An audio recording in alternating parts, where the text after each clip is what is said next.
In 2018, a woman by the name of Lynn Greenfield came across an article that made her uncomfortable. It was the story of Richard Montanez, the man who invented Flamin' Hot Cheetos. It was a feel-good story, a poor janitor with a billion-dollar idea, and Lynn Greenfield could hardly believe what she was reading.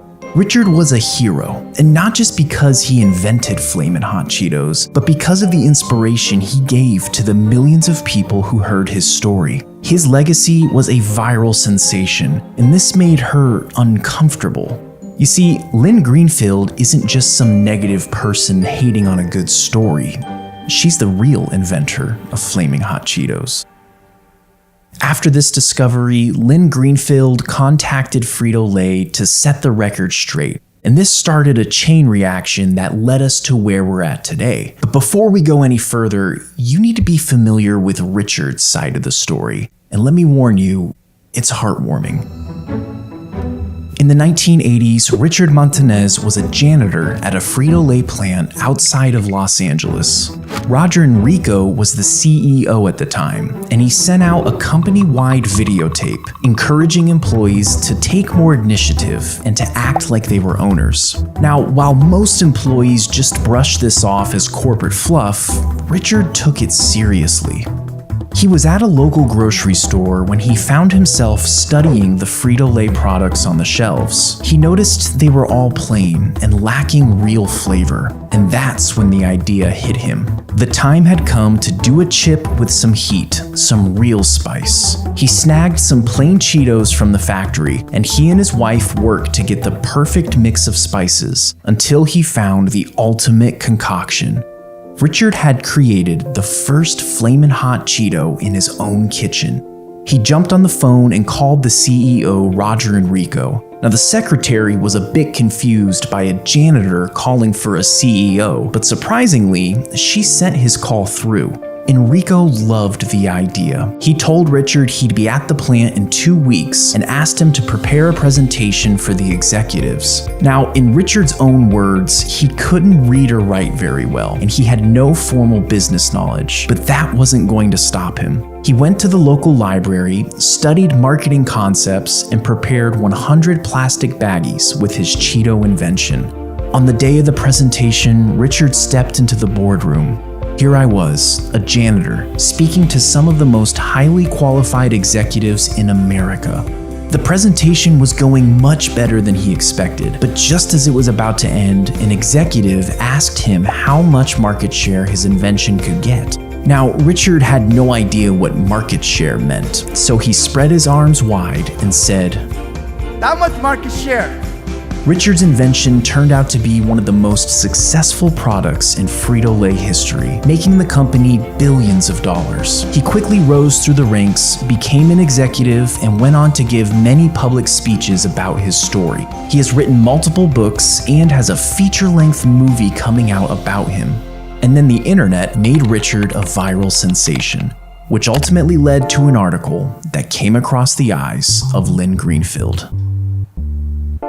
According to Greenfield, the feel-good story about Richard was a lie. She claims that Flamin' Hot Cheetos was her project, so she got in touch with the company's legal team and let them know what was happening. This triggered a company investigation which concluded with Frito-Lay making this statement: "None of our records show that Richard was involved in any capacity in the Flaming Hot test market." Now you might be thinking, okay, so he wasn't involved in the test market, but that doesn't mean he didn't come up with the idea, right? Well, Richard claims that he came up with the idea in a grocery store in California, but according to the investigation, the idea didn't come from California. It didn't even come from the corporate office in Texas. 6 former employees said the idea came from corner stores in Chicago and Detroit. Salesmen were noticing that spicy snacks were selling well in that area, so they relayed this information back to corporate, who tasked the project to the marketing department, which ultimately landed on the desk of Lynn Greenfield. But wait a minute. In Richard's defense, he had that big presentation where he pitched the idea of Flamin' Hot Cheetos. He describes this dramatic event as having over 100 people, most of whom were top executives of the company. So regardless of where the idea supposedly came from, Richard should have at least 100 people who can come to his defense and verify his story, right? Well, the LA Times tracked down 20 of those executives, and none of them remember this famous presentation.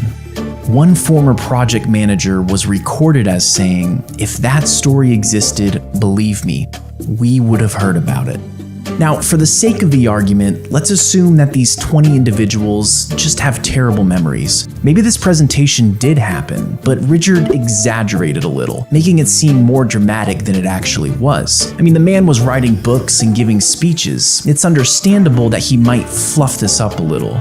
And besides, Richard still has a very important card up his sleeve: the man who first believed in him.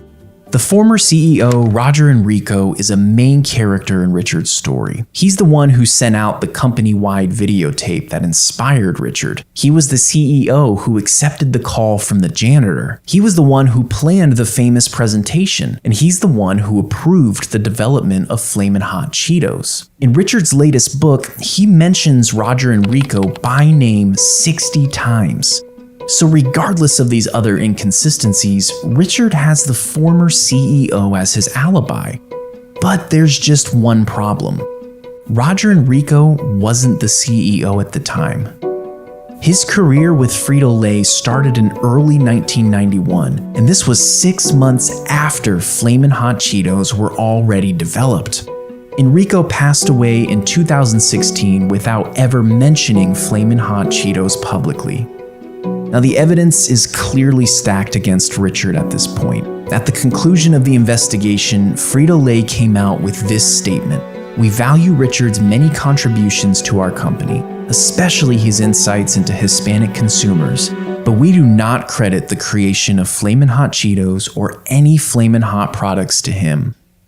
How in the world did Richard Montanez mislead so many people? Well, in order to answer these questions, there's another part of this story that's really important.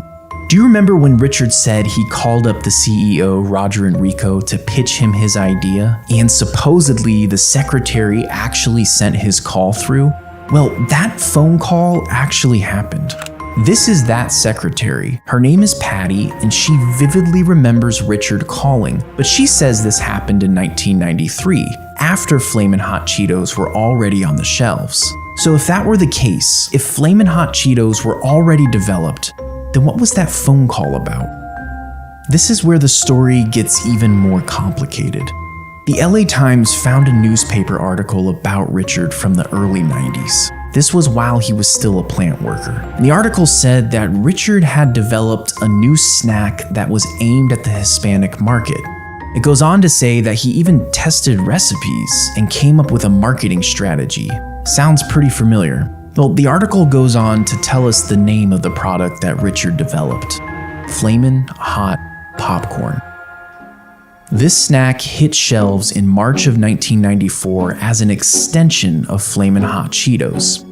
Richard went on to develop an entire line of products called Sabritas, and this was a big project, so Frito-Lay hired this guy as a consultant. His name is Roberto Socinski, and he remembers Richard. Specifically, and this is important, he recalls Richard designing a marketing strategy with a local network of women hosting Tupperware parties. Now, this was a unique approach, and Roberto, who was hired on specifically for the Sabritas line, remembers it well.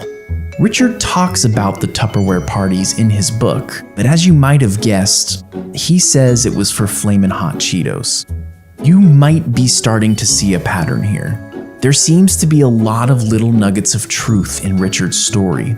As far as I can tell, there are 3 possible explanations to this whole mess. The first is that Richard lied, and I would guess this happened over the span of a few years, maybe a decade. Richard slowly started to conflate Flamin' Hot Cheetos with his own true story with these other products. Flamin' Hot Cheetos, Flamin' Hot Popcorn, what's the difference? The second possible explanation is that Richard has memory problems. There's an area of study in psychology called the misinformation effect, and it deals with how easily our memories can be influenced over time. Now, I don't want to speculate too much on this, but in my research, it seems like this could easily apply to Richard's situation. Now, the third and last possible explanation is that Richard is telling the truth. When the LA Times article dropped, it caused a PR nightmare for Frito-Lay. A lengthy statement was quickly issued defending Richard, reiterating his importance to the company. And people took this as a win for Richard, saying that the LA Times article was debunked and that Richard was in fact telling the truth. The only problem is that the statement never addressed the real issue. It danced around the only question that actually mattered. Did Richard Montanez invent Flamin' Hot Cheetos? Additionally, Frito-Lay never raised any issues with the LA Times article. They never asked for corrections or amendments. But regardless, maybe this entire investigation was rigged against Richard. Maybe he did in fact invent Flaming Hot Cheetos. After all, the man is a genius. I'm a genius.